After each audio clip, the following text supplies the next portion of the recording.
رب العالمين، والصلاة والسلام على أشرف الأنبياء والمرسلين وعلى آله وصحبه أجمعين. الحمد لله رب العالمين، نحمده ونستعينه ونستغفره ونعوذ بالله من شرور أنفسنا ومن سيئات أعمالنا. من يهد الله فلا مضل له ومن يضلل فلا هادي له، وأشهد أن لا إله إلا الله وحده لا شريك له، وأشهد أن محمدا عبده ورسوله. فإن أصدق الحديث كتاب الله، وخير الهدي هدي محمد صلى الله عليه وسلم، وشر الأمور محدثاتها، وكل محدثة بدعة، وكل بدعة ضلالة، وكل ضلالة في النار، أو كما قال رسول الله صلى الله عليه وسلم.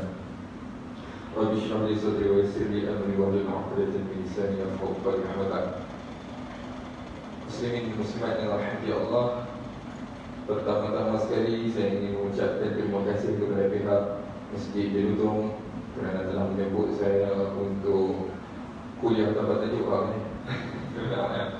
Tak apa, insya-Allah. Hari ini kita akan berbincang sikit tentang ibadah. Ini perkara yang sangat krusial pada akhir-akhir ini. Ibadat ini jadi satu perkara yang sangat krusial, sangat penting. Ramai di kalangan kita jadi mengapa-ngapa, kita tak faham akan ibadat yang kita bawa, kita tak faham tentang amal soleh yang kita lakukan. Kadang-kadang di antara kita ni bertanya-tanya, betul ke Allah Ta'ala terima amalan aku? Betul ke amal ibadat yang aku buat ni? Jadi banyak timbul persoalan dan sebagainya. Atau masalah ibadat ni, kalau kita tidak faham apa yang berlaku, apakah kita akan mendapat ganjaran yang sepatutnya di akhirat, seperti yang dijanjikan oleh Allah Subhanahu Wa Taala, seperti yang dijanjikan oleh Nabi Sallallahu Alaihi Wasallam. Baik tuan-tuan dan puan-puan rahmati Allah sekalian, amalan kita ni terlampau banyak. Ibadah kita ni terlampau banyak. Boleh saya tanya satu soalan kepada tuan-tuan? Ibadah ada berapa? Ada berapa jenis ibadah? Di dalam Islam ada berapa jenis ibadah? Kebanyakan orang akan kata banyak Ustaz, banyak. Tetapi apa yang dimaksudkan oleh saya ialah ibadah itu terbahagi kepada berapa jenis. Yang yang ramai di kalangan kita yang tak mampu jawab. Jadi disebabkan kita tak mampu jawab, kita tak faham keadaan ibadah kita ni duduk jenis ibadah yang mana, maka berlaku kucar-kacir dan salah faham. Jadi kita kena tahu ibadat kita. Baik, saya kongsikan dengan tuan-tuan dan puan-puan yang dirahmati Allah Subhanahu Wa Taala sekalian. Ibadah ini, kata ulama, terbahagi kepada dua. Ini sepakat ulama, bukan saya punya pandangan, tetapi ini sepakat ulama. Majoriti ulama dalam dunia ini sepakat bahawa ibadah ini terbahagi kepada dua. Dan kedua-dua amal ibadah ini insya-Allah akan beri syafaat kepada kita di akhirat kelak. Baik. Ibadah yang pertama adalah ibadah khusus. Ibadah khusus. Yang kedua adalah ibadah umum. Jadi kalau kita tanya apa dia ibadah khusus, apa dia ibadah umum? Ibadah khusus mungkin di kalangan kita tahu. Ibadah khusus ni apa? Solat, puasa, zakat, haji, umrah bagi yang berkemampuan, mengucap 2 kalimah syahadah. Ini ibadah khusus. Baca Quran macam mana, buat ibadah korban macam mana, ini khusus. Tapi ibadah umum pula apa dia? Ibadah umum ni ibadah yang kita buat hari-hari ni, selain daripada ibadah khusus. Ibadah umum ni adalah ibadah, semua ibadah selain daripada ibadah khusus. Contoh dia apa? Pakai baju, pakai jubah, buat apa lagi? Makan nasi. Ni ibadah juga, tapi dia duduk dalam ibadah umum. Tadi ibadah khusus. Jadi pentingnya untuk kita membezakan jenis ibadah ini supaya kita tidak celaru. Supaya kita tidak celaru. Ini benda yang sangat penting. Baik. Macam mana kita nak amalkan ibadah khusus? Kita kena faham dulu sifat dia. Ibadah khusus ni sifat dia apa? Kata ulama, ibadah khusus ni sifat dia sifat taufiqiyah, yang bermaksud dilaksanakan menurut garis panduan yang ditunjukkan oleh baginda Nabi sallallahu alaihi wasallam. Dilaksanakan menurut garis-garis panduan yang ditunjukkan oleh baginda Nabi sallallahu alaihi wasallam, dan berhenti setakat sempadan yang telah ditentukan oleh syarak tanpa boleh ditambah kurang atau diwujudkan yang baru. Atau dalam bahasa lain, diwujudkan yang baru ni dalam bahasa lain inovasi. Maksudnya kita cipta satu ibadah yang baru. Ini bukan saya yang kata, ni ulama yang kata, sepakat ulama yang kata. Ibadah khusus ni kena ikut apa yang Nabi ajak. Jadi Nabi ajak sampai tang situ, sampai tang situ saja. Apabila Nabi SAW wafat, bermaksud agama tadi dah sempurna. Maka bila ada ibadah lain yang baru keluar selepas daripada wafatnya Nabi, maka ia bukan daripada Nabi SAW. Ini kita kena faham jelas-jelas. Dalam masalah ni tuan-tuan, saya nak terang kat tuan-tuan sikit, dan peringatan untuk diri saya juga. Letak sebelah masalah cerita fahaman tu, fahaman ni, fahaman tu, fahaman ni. Okey? Apa yang kita nak tengok sekarang ni adalah apakah kita berpegang teguh dengan Al-Quran atau dan sunnah. Jelas tak? Jelas tak? Agama ni datang daripada dua sumber sahaja. Yang pertama Al-Quran, yang kedua sunnah Nabi sallallahu alaihi wasallam, yakni hadis. Jadi selain daripada ni kita kena tolak. Sebab kalau mai pada ijma' ulama, qiyas dan sebagainya, tetap ulama ke qiyas ke ijma' dan sebagainya, mereka juga perlu balik kepada Al-Quran. Mereka juga perlu balik kepada hadis. Andai pandangan tadi tidak ada Al-Quran, maka ia bukan ibadah daripada Nabi sallallahu alaihi wasallam. Kita kena jelas benda ni. Nah, isu ni tidak ada macam mana orang kata ni Wahabi, yang ni Salafi, yang ni Syafi'i, yang ni Maliki. Tidak ada. Sebab hatta Imam Syafi'i sendiri pun mengakui perkara ini. Sepakat 4 mazhab, apa-apa pandangan perlu mai daripada Al-Quran dengan sunnah Nabi sallallahu alaihi wasallam. Selain daripada itu bukan daripada Nabi sallallahu alaihi wasallam. Kita kena faham benda ni betul-betul. Baik. Kemudian ibadah umum tadi pula, sifat dia macam mana? Sifat dia, ada sebahagian daripada ibadah umum ni dicontohkan oleh Nabi sallallahu alaihi wasallam, dan ada ibadah umum yang tidak dicontohkan oleh baginda Nabi sallallahu alaihi wasallam. Contoh dia, Nabi bagi contoh kat kita, nak makan tangan mana? Tangan kanan. Nampak? Nabi dah ajak kita. Nak makan tangan mana? Tangan kanan. Nak naik kenderaan, baca doa naik kenderaan. Nak makan, baca doa makan. Ni Rasulullah dah ajak. Jelas? Jadi ini ibadah umum. Ibadah umum ni senang je nak jelas dah. Pergi kerja juga itu ibadah umum. Pergi kerja cari nafkah, itu ibadah umum. Buat kebajikan lillahi ta'ala, kerana Allah, itu ibadah umum. Ibadah umum ni adalah ibadah yang orang kata apa, dilakukan semata-mata kerana Allah,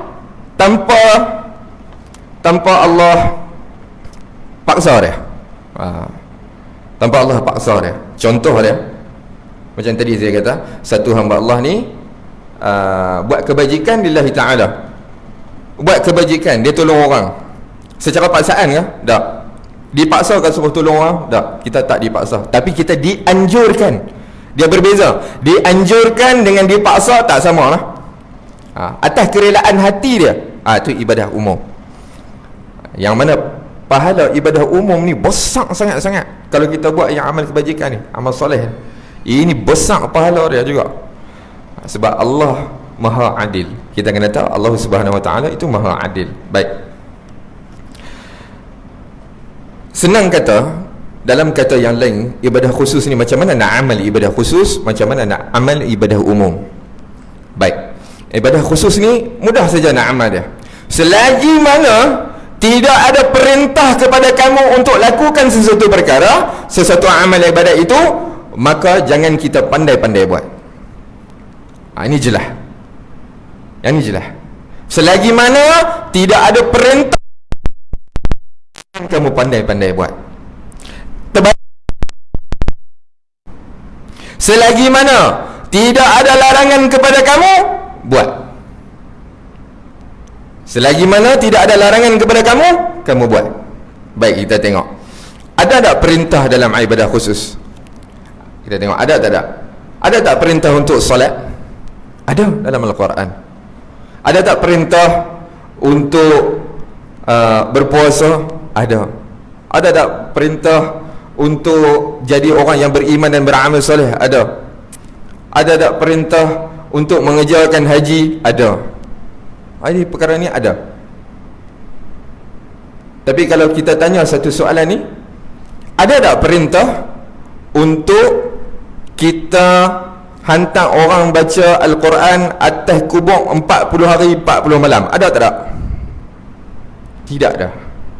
Tapi amalan ni banyak orang buat. Bukan di Malaysia lah, jarang jumpa di Malaysia. Kalau di Malaysia ni mungkin di belah-belah ulu-ulu tu mungkin ada lagi. Tapi Alhamdulillah di Malaysia ni benda-benda yang macam tu dah tak ada dah. Ada tak perintah suruh buat lagu tu? Tidak ada. Tidak ada. Balik kepada ibadah umum.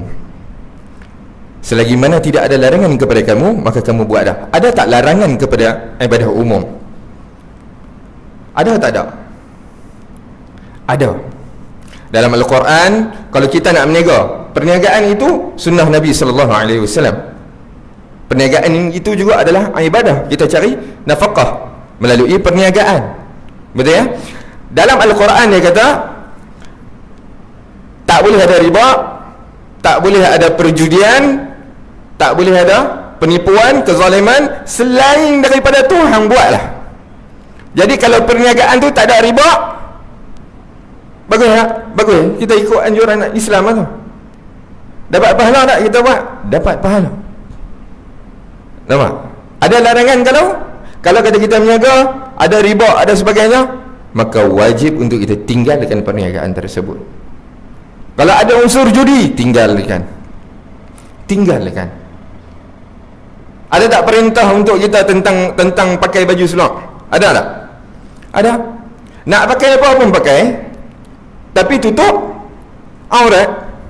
Nak pakai baju apa pakai, nak pakai seluar apa pakai, yang penting tutup aurat. Untuk perempuan terutamanya, tutup aurat dan tak boleh nampak bentuk badan. Nak pakai apa, pakai. Jadi dia jelas ibadah khusus apa dia, fadhil amal apa dia. Baik, perintah Allah Subhanahu wa taala dalam Al-Quran, Allah kata ati Allah wa ati Rasul, bermaksud taatlah Allah dan taatlah perintah Rasul. Dan kemudian Rasulullah sallallahu alaihi wasallam bersabda, sallu kama raaitumuni wa usalli, solatlah kamu bagaimana aku solat, kata Nabi sallallahu alaihi wasallam. Ulama sepakat dan berbicara tentang hadis ini, ia bukan semata-mata kerana solat. Hadis ni panjang tuan-tuan. Hadis pasal sallu kama raaitumuni wa usalli, hadis ni panjang. Ini adalah sebahagian daripada matan hadis tersebut. Dan ulama bicara, ulama syarah tentang hadis ni terlampau panjang dan terlampau mendalam. Dan untuk singkatkan, hadis ni bukan cerita semata-mata Rasulullah suruh kita ikut cara Rasulullah solat, tetapi merangkumi kepada semua ibadat. Bermaksud beribadatlah kamu sebagaimana aku beribadat. Sebab Nabi kan uswatun hasanah, contoh yang terbaik. Contoh yang terbaik. Macam awal-awal hadis yang saya baca tadi sebentar tadi. Inna asdaqal hadisi kitabullah wa khairul hadi hadi Muhammad sallallahu alaihi wasallam. Seindah-indah kata, seindah-indah buku ni adalah Al-Quran. wa khairul hadi hadi Muhammad sallallahu alaihi wasallam. Dan sebaik-baik petunjuk, sebaik-baik contoh adalah contoh daripada Nabi sallallahu alaihi wasallam. Dan dalam hadis yang sama juga, Nabi sallallahu alaihi wasallam yang kata, bukan saya kata tuan-tuan, apa yang saya cakap ni bukan saya yang kata, tapi Nabi sallallahu alaihi wasallam yang kata. Kita boleh tengok panjang lebar apa Nabi sallallahu alaihi wasallam kata. Dalam hadis tu Nabi sallallahu alaihi wasallam kata, antaranya Rasulullah bercakap tentang bid'ah. Ma makna bid'ah? Semua orang takut dengan perkataan bid'ah, tapi kita tak tahu ma makna bid'ah. Bid'ah dalam bahasa Arab bermaksud inovasi, pertandingan inovasi. Jadi kalau dalam bahasa Arab dia pertandingan bid'ah. Tak payah takut perkataan tu. Perkataan tu bermaksud inovasi. Dia bukan ada maksud apa kita tak faham ni bid'ah, ni bid'ah. Bid'ah tu bermaksud inovasi, bermaksud satu pembaharuan. Jadi kita jangan takut. Bukan kita jangan takut pembaharuan, tapi kita jangan takut dengan perkataan bid'ah tu, dan kita selalu tidak rasa selesa dengan perkataan bid'ah. Kita kena jelas bab ni. Sebab tu kita dituntut untuk menuntut ilmu, baik sama ada ilmu yang langsung ataupun ilmu yang tidak langsung. Ilmu yang langsung ni dalam kelas lah, kita pergi mengaji sambung belajar. Ni ilmu yang tak langsung lah, dengar dalam kuliah. Tapi yang lebih baik kita sambung belajar dengan ilmu yang langsung. Ambil diploma balik, tak ada masalah. Ambil degree balik, supaya dalam bidang agama, supaya kita faham agama kita. Dr. Bilal Philip, pernah dengar Dr. Bilal Philip? Sekarang ni dia sakit sikit lah kerana COVID-19. Mudah-mudahan Allah bagi kesembuhan kepada dia. Bilal Philip ni satu orang kulit hitam. Dia ni asal Kristian, dan dia dapat hidayah, Allah bagi hidayah kat dia, dan kemudian dia masuk Islam. Dan hari ni dia buka universiti. Dia buka universiti, siapa-siapa saja yang tak ada background agama pun, SPM tak lepas ke apa ke, boleh sambung belajar, tak ada masalah. Online, universiti online. Dan dia punya universiti online ni diiktiraf antarabangsa, Islamic Online University. Kalau nak sambung, kalau kata dah dapat diploma dekat dia, kita nak pergi sambung degree di UAE pun tak ada masalah, UAE terima, insya-Allah. Nak bagi tahu kata sijil dia tu laku. Dan silibus dia saya tengok, masya-Allah, sangat hebat. Sangat hebat. Untuk orang yang nak mendalami ilmu, sangat hebat. Sebab dia kata apa? Dr. Bilal Philip ni dia kata apa? Dia kata, sambung belajar bukan kerana aku nak jadi profesor, bukan kerana aku nak jadi pendidik, bukan kerana aku ni nak jadi guru, tapi sambung belajar supaya kita faham agama kita, supaya kita jelas. Supaya bila ustaz-ustaz duk bercakap di depan, kita faham terus, oh ustaz ni bercakap nampak ni. Dan bila ada kesalahan daripada para asatizah, kita pun tahu, ustaz ni dia punya kalam ni, yang ni dia tak apa betul sikit, jadi kita boleh tinggalkan. Jadi masalah kepada kita hari ni, kita terima daripada asatizah bulat-bulat, kita tak double checking. Dan jadi juga masalah kepada masyarakat kita adalah kita ta'assub dengan asatizah, kita ta'assub dengan guru-guru, kita ta'assub dengan ulama. Tuan-tuan yang dirahmati Allah, perempuan yang dirahmati Allah, saya berpesan kepada diri saya sendiri dan juga diri tuan-tuan dan perempuan, ingat satu benda. Imam Asy-Syafi'i, bukan Imam Syafi'i saja, Imam Maliki, Imam Hanbali, Imam Hanafi, empat imam mazhab ni, mukaddimah dalam kitab mereka semua, mereka habang awal-awal, kalau ada pandangan yang lebih baik daripada pandangan kami, tinggalkan pandangan kami, campak jauh-jauh. Tambah Imam Syafi'i, Imam Syafi'i kata apa? Campak jauh-jauh pandangan kami, ambil pandangan yang lebih rajih, pandangan yang lebih sahih, pandangan yang lebih baik. Sebab apa? Sebab mereka tahu mereka adalah manusia, mereka bukan malaikat, mereka tidak maksum, mereka juga melakukan kesilapan. Macam tu juga dengan kita. Tapi bezanya mereka dengan kita, darjat mereka lain, kita lain. Kalau mereka lakukan satu kesilapan, maka kurang satu pahala. Dia bukan dosa, kurang satu pahala. Kalau saya salah ni, tolong perbetul saya lah, insya-Allah. Saya orang yang boleh terima, insya-Allah, teguran. Sebab saya juga orang yang sedang belajar, InsyaAllah kita sama-sama belajar. Tapi kita, kalau kita buat satu kesalahan, satu dosa lah. Kalau ulama' ni dia lain. Kalau dia keluar fatwa dia tiba-tiba tak betul, maka ditolak satu pahalanya, dikurangkan pahalanya. Tapi tetap tak dia dapat dosa, dia tak dapat dosa. Pasal apa? Pasal mereka ni adalah orang-orang yang berbakti pada agama. Jadi darjat mereka lain. Kita juga boleh jadi macam mereka. Kita juga boleh jadi orang yang faham agama. Tidak ada istilah terlambat, tuan-tuan. Tidak ada istilah terlambat untuk faham agama kita. Tidak ada istilah terlambat. Rasulullah kata, kalau esok kiamat, hari ni ada benih di tangan, kita tanam hari ni, tak ada masalah. Saya mengaji dulu di universiti, kos sama dengan saya. Seorang datuk, umur dia 78 tahun, buat degree. Tanya kat dia, apa siapa buat degree ni? Dia kata, tak, saya buat saja sebab saya nak faham. Saya nak faham. Nampak? Kita kena terapkan budaya ni dalam masyarakat kita. Budaya sambung belajar. Bukan sambung belajar kerana nak kerja, tak. Sambung belajar kerana ilmu. Kerana ilmu. Allah Subhanahu Wa Taala sangat sukakan orang yang berilmu. Allah cintakan orang yang berilmu. Baik, tuan-tuan dan puan-puan yang dirahmati Allah sekalian, tahu tak, amalan-amalan kita ini mampu memberikan syafaat kepada kita apabila kita meninggal dunia. Tuan-tuan dan puan-puan yang dirahmati Allah sekalian, saya cakap ni, ini adalah hadis Nabi SAW, bukan daripada saya.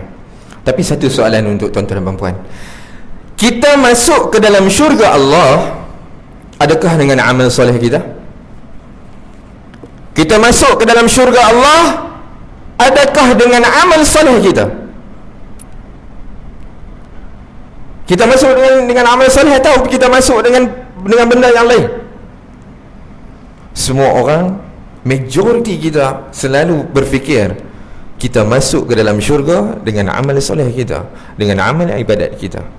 Wallahi, untuk pengetahuan tuan-tuan dan perempuan, kita masuk ke dalam syurga bukan dengan amal ibadah kita, tetapi kita masuk ke dalam syurga dengan rahmat Allah. Hebat, Masya Allah. Kita masuk ke dalam syurga rahmat Allah Subhanahu Wa Taala. Kita masuk ke dalam syurga Allah dengan maghfirah Allah. Kita masuk ke dalam syurga Allah dengan fadilah Allah.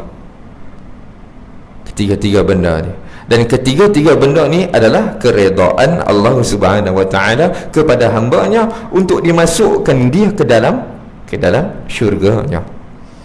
Ini siapa yang kata? Ini Rasulullah sallallahu alaihi wasallam yang kata. Kita tengok apa baginda Nabi sallallahu alaihi wasallam kata. Diriwayatkan daripada Abu Hurairah radhiyallahu anhu bahawa Rasulullah sallallahu alaihi wasallam bersabda, qala Rasulullah sallallahu alaihi wasallam, man yuhjihi amaluh.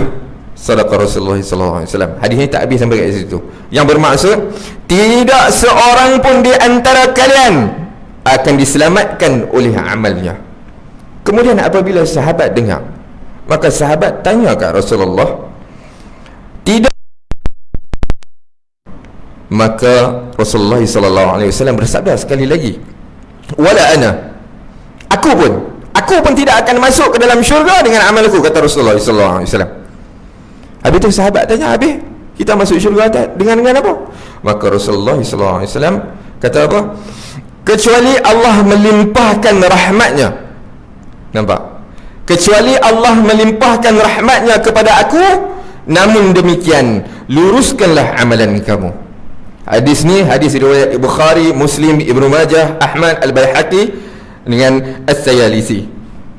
Banyak ni yang perawi hadis ni bukan main-main. Jadi kita tidak akan masuk dengan amal soleh kita, tapi kita akan masuk dengan rahmat Allah. Tetapi Rasulullah kata tadi kan, Rasulullah kata apa? Kecuali Allah melimpahkan rahmatnya kepada aku, namun walakin, kata Rasulullah, walakin teruskanlah amalan kamu. Apa maksud? Buat juga amal ibadat, buat juga amal soleh. Perintah Allah, tanggungjawab kita sebagai hamba kena buat. Amal soleh tetap kena buat. Sebab apa? Kita masuk syurga bukan dengan amal soleh, bukan dengan amal ibadat kita, bukan dengan amalan kita, tapi kita masuk dengan rahmat Allah. Tapi pasiapa? Kena buat juga amal ibadat. Dah kalau kita tak buat amal ibadat, celah mana nak main rahmat Allah? Betul tak betul tuan-tuan? Kalau kita tak buat, kok mana nak main rahmat Allah Subhanahu wa taala? Saya minta maaf, ini saya celah sikit.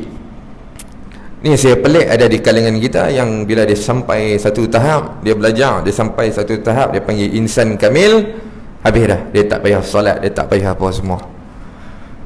Kalau tak payah solat, macam mana nak mai rahmat Allah Subhanahu wa taala?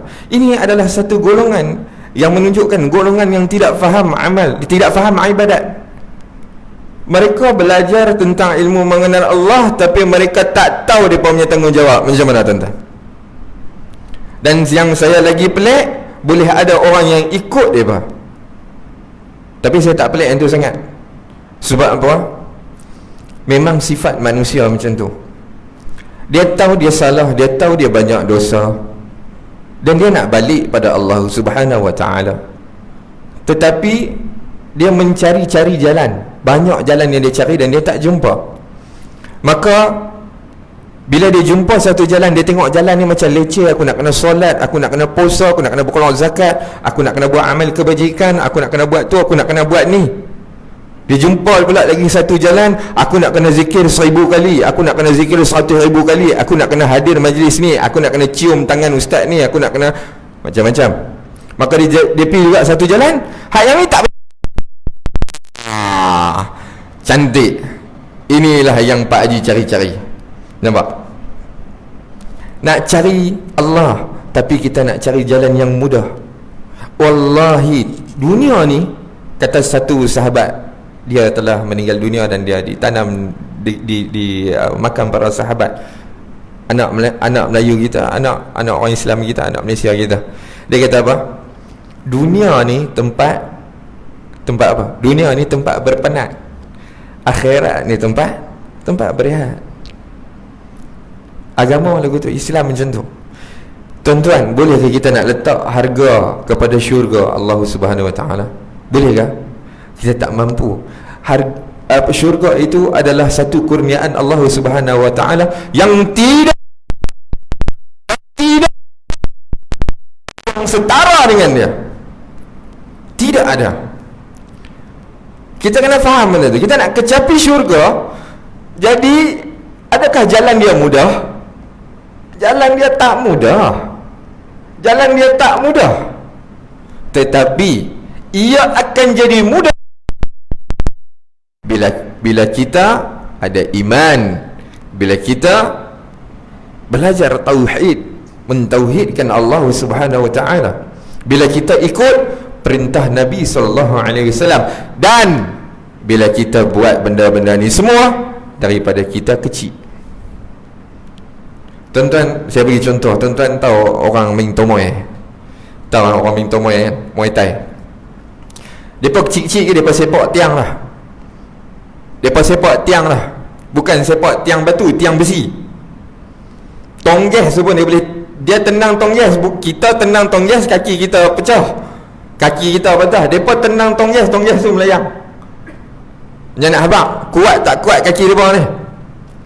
Dan mereka didik benda tu daripada kecil sampai mereka besar. Sakit dah bagai tanya kat mereka? Sakit tak? Mesti sakit. Tapi bila dah biasa, sakit tak? InsyaAllah tak sakit. Macam tu juga dengan solat. Macam tu juga dengan ibadat. Kalau daripada kecil kita buat, mula-mula susah. Tapi bila dah lama-lama, bila kita tak buat tu, kita rasa macam aku ni tak cukup, hari ni tak cukup. Macam tak cukup RM1 tau, orang tua-tua kata. Hari ni aku tak cukup RM1. Bila kita dah buat daripada awal, maka tidak menjadi masalah kita. pada hari akan datang. Sebab tu ibadat ni kita kena faham, tuan-tuan dan puan-puan dirahmati Allah sekalian. Ibadat ni kita kena faham baik-baik macam mana nak amal dia, dan supaya kita tak, orang kata apa, kita tak terkejut ataupun kita tak jadi macam syok tau.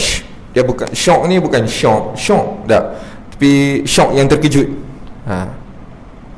Bila kita dengar amalan ni bid'ah, amalan ni inovasi, amalan ni baru, tak ada lagi, jadi kita jadi macam mana dah ustaz kami dah kata dah ustaz ni. Ingat, baik untuk diri saya, baik untuk diri tuan-tuan. Ustaz boleh buat salah tak? Boleh. Tapi Nabi SAW buat salah tak? Tidak. Nabi SAW tak buat salah. Kita nak ikut ustaz atau kita nak ikut Nabi SAW? Kita nak ikut Nabi. Betul, kita tak boleh nak ikut Nabi direct sebab kita hadir selepas daripada kewafatan Nabi SAW.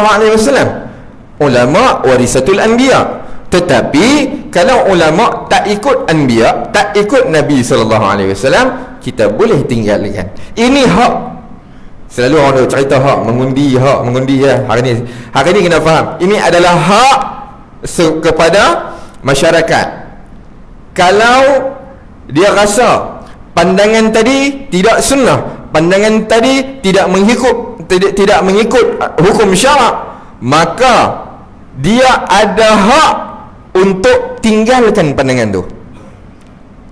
Tuan-tuan dan perempuan yang dirahmati Allah sekalian, ini saya selalu bagi contoh ni dekat masyarakat. Baik, agama ni dia berfungsi, ialah kita tak boleh nak samakan agama ni dengan apa-apa, tapi kaedah tu mungkin kita boleh samakan sikit. Baik, saya tanya dulu ni ya.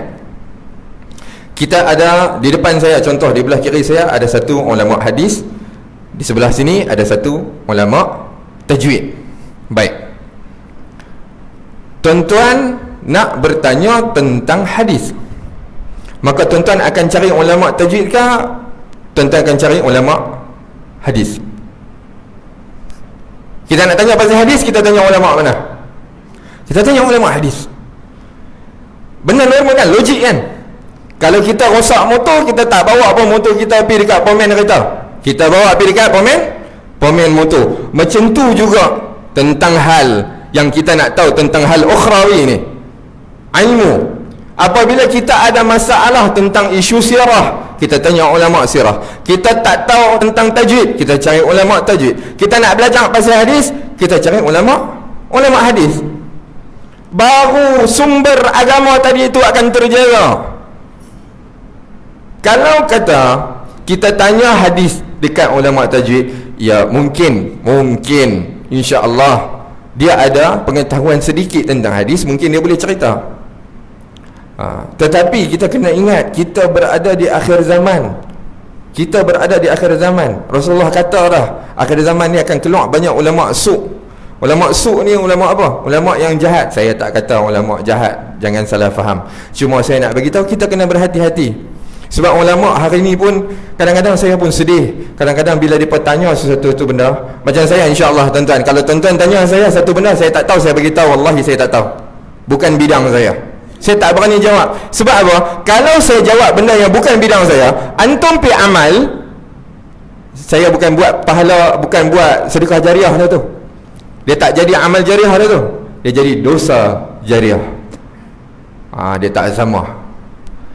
Kalau saya beritahu tu betul yang cerita, ini saya pun pergi goreng, jadi masalah.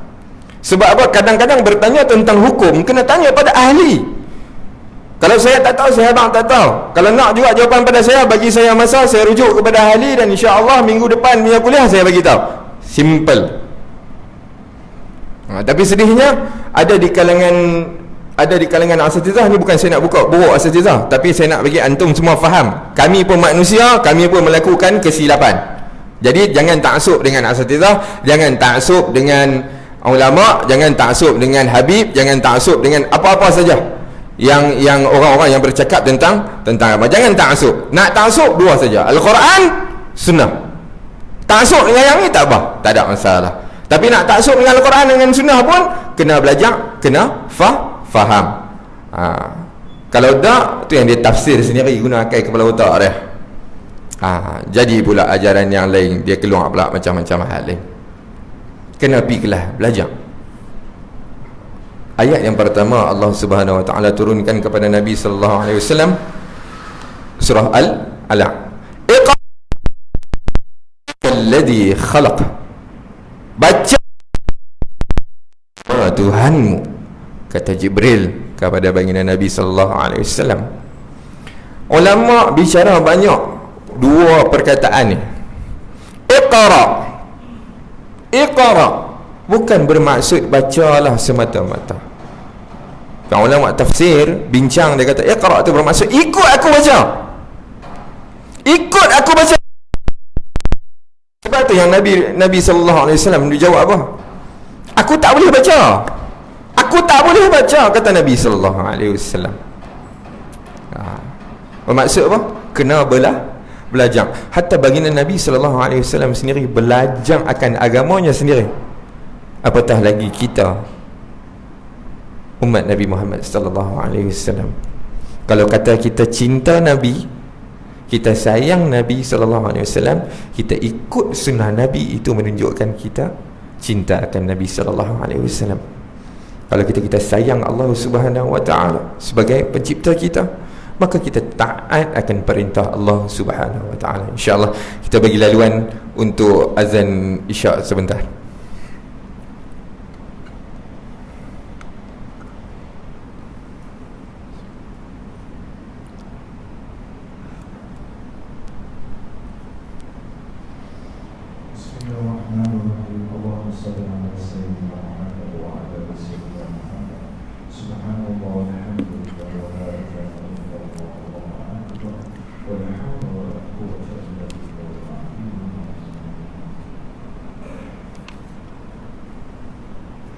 Allahu Akbar, Allahu Akbar,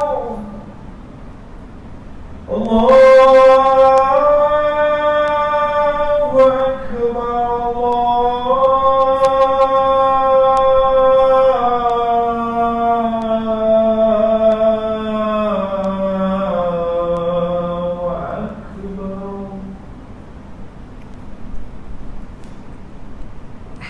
أشهد أن لا إله إلا الله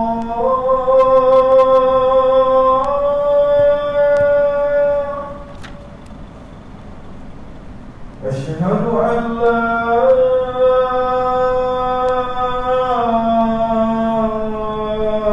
إله إلا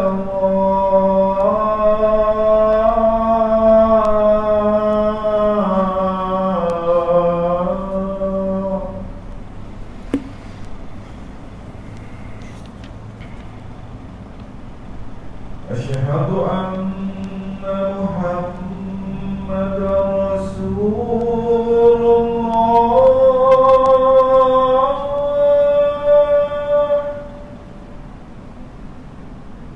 أشهد أن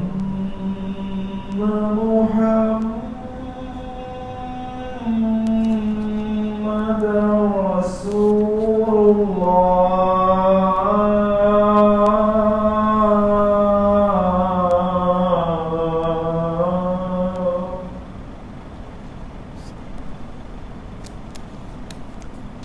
حي على الصلاة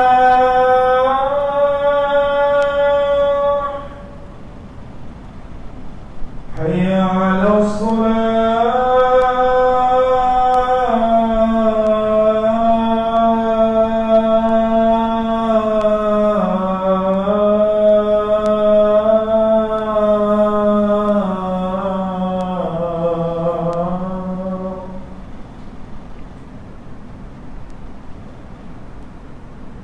حي على الفلاح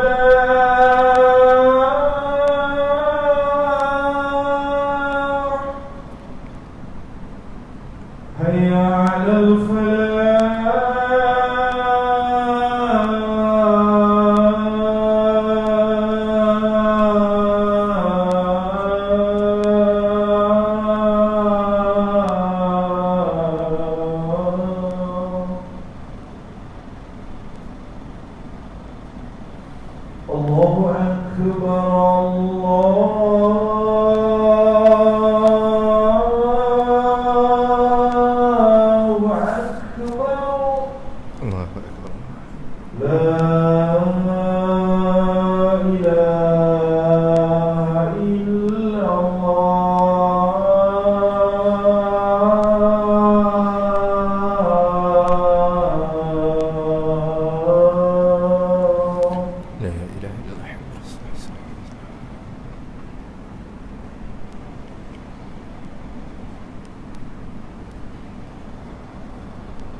Baik, insyaAllah kita sambung sikit kot.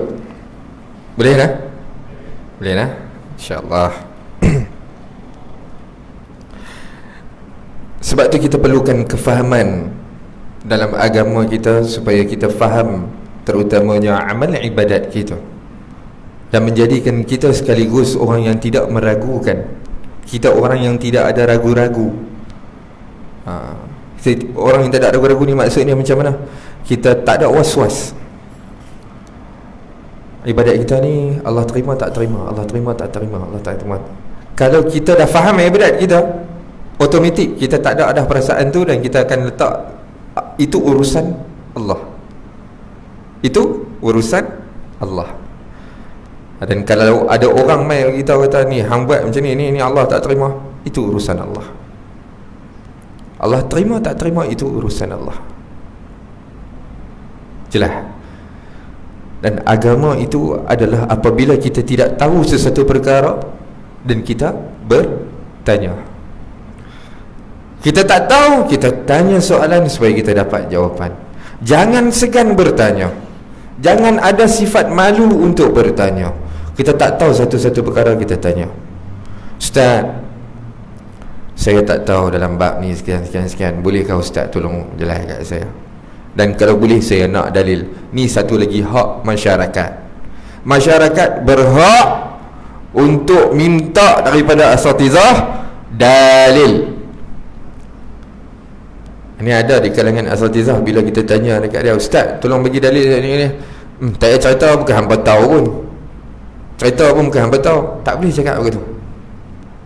Tak boleh cakap begitu. Itu adalah hak antum apabila nak tahu satu-satu perkara. Maka kalau dia orang yang berilmu, dia sepatutnya dia menjawab. Dia kadang-kadang pasal hak tanya soalan tu, yang ditanya tu kadang-kadang dia pun tak tahu. Pasal itu dia pun tak boleh nak jawab.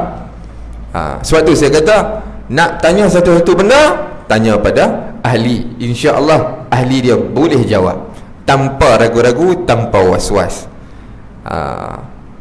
Inilah benda yang berlaku hari ini yang kita terlepas pandang. Mudah-mudahan Allah Subhanahu Wa Taala kita bagi faqih kita jadi orang yang faqih, orang yang faham akan agama kita. Sebab tu ada doa tu, Allahumma faqih fid din. Ya Allah, bagilah kami kefahaman pada agama kami, ya Allah. Sebab apa? Sebab kita nak jadi orang yang beriman dan beramal soleh. Tuan-tuan, ingat Allah kata, ni bukan saya kata, Allah kata di dalam Al-Quran, dalam surah Al-Asr, Allah kata apa? A'udzubillahi minasyaitanir rajim. Wal 'asr innal insana lafi khusr illa alladhina amanu wa 'amilus salihati wa tawasaw bil haqqi wa tawasaw bis sabr. Sadaqallahul azim. Bermaksud apa? Demi masa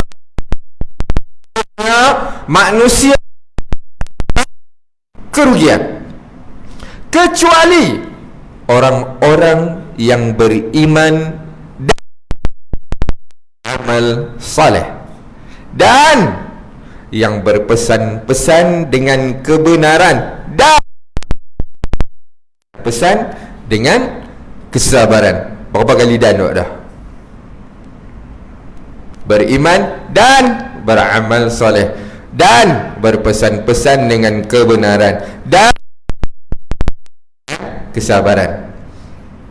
Itu kata syurga ni mahal.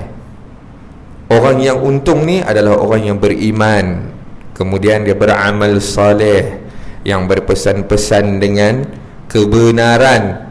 Allah kata ni, yang berpesan-pesan dengan kebenaran. Sebab tu saya kata, agama ni kita nak dapat yang original. Kita nak dapat yang original. Hal yang duk ada ni belum tentu lagi original ni. Kita pergi masjid negeri ni, kita tengok jadi macam ni. Kita pergi masjid negeri ni, jadi macam ni pula. Kita pergi masjid ni, yang mana satu original ni? Nak tahu original tak original, kena belajar, kena faham agama, baru kita boleh dapat agama yang original.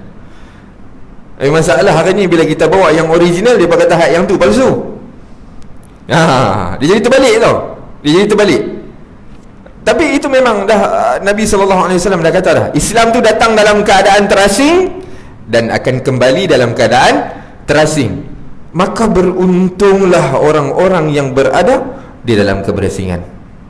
Tu, sampaikan dengan kebenaran. Maksudnya asatizah sendiri pun, saya pun, kalau nak sampai, kena sampai benda yang benar. Saya tak boleh sampai benda yang palsu. Saya tak boleh sampai benda yang tak betul. Saya kena sampai yang betul-betul belaka, yang benar-benar belaka.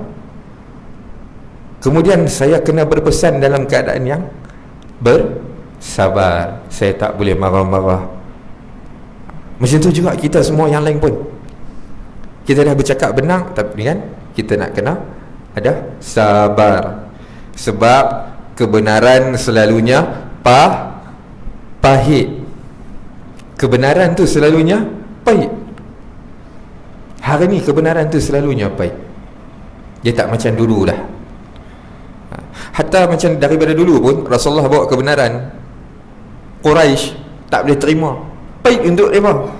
Sebab pahit untuk apa? Pahit untuk mereka nak tinggal berhala, pahit untuk mereka nak tinggal judi, pahit untuk mereka nak tinggal penzinaan, pahit untuk mereka nak tinggal riba dan sebagainya. Nampak? Pahit untuk mereka nak tinggal khamar, tinggal arak dan sebagainya. Pahit untuk mereka. Macam tu juga dengan kita. Bila kita dapat satu-satu kebenaran, kadang-kadang pahit untuk kita terima. Tapi kita kena telan. Sebab itulah kebenaran. Kita kena tolak sebelah Zat. Buang asabiyah, buang ta'asub. Maksud saya asabiyah ni apa? Berpuak-puak. Kami puak ni, kami fahaman kami gini, fahaman apa kami tolak. Tak boleh, tak boleh, tak boleh. Dalam ibadat tak ada istilah tu. Ibadat apa yang dibawa oleh Nabi SAW, uswatun hasanah. Kalau dia bagi satu contoh yang tunjuk Nabi tak bawa zaman Rasulullah, tertinggal. Tuan-tuan, sikit-sikit saya jelah, sikit Nana. Ada ulama ni, dia kata apa? Pakai mikrofon. Zaman Rasulullah tak pakai mikrofon pun azan. Saya tanya satu benda ya. Kalau pakai mikrofon, laungan azan tadi berubah atau tidak? Laungan azan itu berubah atau tidak? Yang diubah azan tu kalimah dalam laungan azan, ataupun kita cuma menggunakan pembesar suara supaya emphasize the voice. It's different. Totally different. This is not bid'ah. This is not bid'ah. Ini bukan bid'ah. Naik motor bid'ah, Rasulullah naik unta. Allah. Itu sebab tu kena faham. Yang kita kata bid'ah ini, yang kita kata inovasi dalam agama ini adalah dalam bab ibadah khusus. Contoh dia, semayang subuh 2 rakaat, hari ni hang tambah jadi 3 rakaat. Itu. Ataupun hang buat satu amalan baru.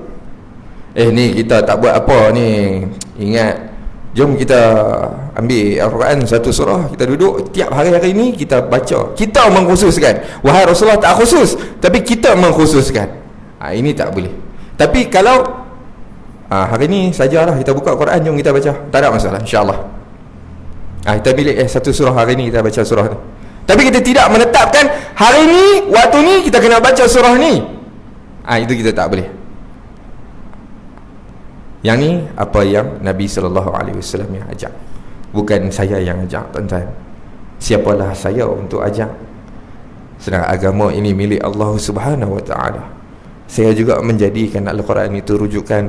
Saya menjadikan sunnah Nabi SAW itu sebagai rujukan. Tidak ada sumber lain untuk dapat agama melainkan dua sumber. Jagalah baik-baik. Tuan-tuan ingat pesanan Rasulullah SAW. Akhir zaman Islam akan terpecah kepada berapa bahagian? 73 bahagian. Dan daripada satu bahagian ni, hanya akan ada satu yang masuk ke dalam syurga Allah. Maka kita nak jadi yang satu tu. Kita tak pernah klaim kita nak jadi yang satu tu, Tapi kita nak jadi yang satu tu. Macam mana nak jadi yang satu tu? Kata Rasulullah dalam hadis yang sama, Rasulullah kata apa? Aku tinggalkan kamu dua perkara. Yang pertama Al-Quran, yang kedua sunnah aku. Dia kata sunnah Nabi sallallahu alaihi wasallam, hadis. Pegang ini dua, insya-Allah cukup, kita tak sesat. Pegang ini dua, insya-Allah kita tak sesat dah. Jangan kita cuba cari jalan pintas. Untuk cari Allah tidak ada jalan pintas. Ikut apa yang Nabi ajak, ikut apa yang dicontohkan kepada kita oleh baginda Nabi sallallahu alaihi wasallam. Ikut para ulama yang mengikut Nabi sallallahu alaihi wasallam. Macam mana nak tahu dia ikut Nabi? Macam mana nak tahu dia ikut Al-Quran? Setiap kalamnya akan keluar, Nabi kata. Setiap kalam dia akan keluar, Al-Quran kata. Setiap kalam dia akan keluar, ini hadis ini daripada sekian. Nampak? Dan dia tak cakap macam ni. Dia tak cakap macam ni. Tok guru saya kata. Yang ni tok guru saya kata, masalah sikit. Tengok tok guru dia kata apa. Kalau kata tu daripada Nabi sallallahu alaihi wasallam, insya-Allah kita boleh pakai. Ataupun dia kata ini daripada mimpi tok syekh saya. Mimpi bukan dalil. Dalil dia Al-Quran, sunnah. Ini sahaja. Tuan-tuan dan puan-puan dirahmati Allah sekalian, saya bukanlah berkempen untuk mana-mana pihak. Tuan-tuan dan puan-puan jangan salah faham. Saya cuma menyampaikan benda yang wajib untuk saya sampai. Rasulullah kata apa? Balighna walau ayat, sampaikanlah walau sepotong ayat. Maka tanggungjawab saya dah sampaikan apa? Potong-potong ayat dah ni. Kemudiannya Nabi sallallahu alaihi wasallam kata dalam satu hadis, man ra'a minkum munkaran falyughayyirhu biyadihi, fa in lam yastati' fa bilisanihi, fa in lam yastati' fa biqalbihi, wa dzalika ad'aful iman. Bermaksud apa? Apabila kamu nampak satu perkara yang mungkar, maka wajib untuk kamu untuk mengubah dengan tangan. Bila kamu tak mampu ubah dengan tangan, maka kamu ubah dengan lisan, yakni bagi nasihat. Apabila kamu tidak mampu ubah dengan lisan, maka kamu ubahlah dengan hati. Sesungguhnya mengubah dengan hati itu adalah selemah-lemah iman, adhaful iman, kata baginda Nabi sallallahu alaihi wasallam. Apa yang saya sampaikan kepada tuan-tuan dan puan-puan rahmati Allah sekalian adalah kerana saya sayang kepada semua umat Islam yang ada. Kalau boleh kita nak semua orang berada di landasan yang betul, berpegang kepada Al-Quran dan Sunnah, benda yang betul-betul, benda yang dah memang betul. Tinggalkanlah kalau ada di kalangan kita ada amal ajaran-ajaran apa yang selain daripada ajaran Nabi Muhammad sallallahu alaihi wasallam, tinggalkanlah. Baliklah kepada Allah Subhanahu wa taala, baliklah kepada Rasulullah sallallahu alaihi wasallam. Insya-Allah kalau kita faham ibadat kita faham apa amalan-amalan yang kita buat, insya-Allah kita akan jadi orang-orang yang berjaya, bahagia dunia dan akhirat. Sebab antara lain, bukan kita nak kejang semata-mata nak buat baik saja atas muka bumi, nak dapat akhirat saja. Kita nak dapat satu benda ni, syafaat Nabi sallallahu alaihi wasallam. Hak ni kita nak dapat. Kita nak cari hak ni. Kita nak cari syurga Allah. Kita nak cari esok bila kita mati di yaumul mahsyar, kita disoal jawab apa semua dan kita dihisab, kita akan masuk ke dalam syurga Allah tanpa melalui neraka. Sebab ada orang dia akan lalu neraka dulu baru dia masuk syurga. Kita tak mau lalu neraka. Kita habis, kita nak lalu masuk syurga terus. Kita nak cari redha Allah Subhanahu wa taala, nak cari rahmat, nak cari fadilah, nak cari maghfirah Allah Subhanahu wa taala. Baik tuan-tuan, saya pun ingin mengundur diri lah. InsyaAllah kita pun dah kelewatan sikit ni. Jadi apa yang baik itu daripada Allah Subhanahu wa taala, dan apa yang buruk ataupun lemah itu adalah datang daripada kelemahan diri saya sendiri. Jangan segan, jangan malu. Kalau ada perkara yang saya salah, ingin tegur saya, boleh tegur saya, insya-Allah. Tegurlah secara berhemat, insya-Allah saya terima. Sebab saya juga adalah orang-orang yang masih belajar. InsyaAllah kita semua orang yang sama-sama belajar. Oleh itu saya mengundur diri dengan wabillahi taufiq wal hidayah. Wassalamualaikum warahmatullahi taala wabarakatuh.